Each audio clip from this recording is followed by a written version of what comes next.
পাড়ার মুদি দোকানদার। প্রতিদিন সকাল ৬টায় একই মানুষকে দেখতেন। এক বৃদ্ধ লোক। প্রতিদিন একই জিনিস কিনতেন। এক পোয়া মুড়ি, এক হালি কলা, একটা সন্দেশ। দোকানদার প্রথমে কিছু বলেননি, কিন্তু একদিন লোকটার চোখে পানি দেখলেন। দোকানদার আর থাকতে পারলেন না। জিজ্ঞেস করলেন, দাদা, রোজ একই জিনিস কেন?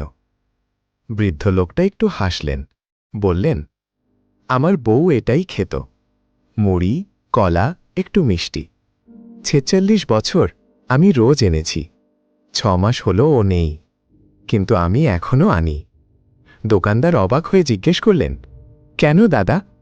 বৃদ্ধ লোকটা বললেন, ওর ছবির সামনে রাখি, বলি নাও, তারপর নিজে খাই।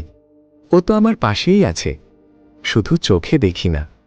দোকানদার সেদিন থেকে আর কখনো জিজ্ঞেস করেননি, শুধু প্রতিদিন প্যাকেট আগে থেকে বানিয়ে রাখতেন।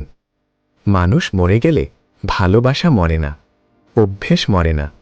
কেউ কেউ সারা জীবন একজনের জন্যেই বেঁচে থাকে, মৃত্যুর পরেও। সব গল্পের একটা শেষ দৃশ্য থাকে।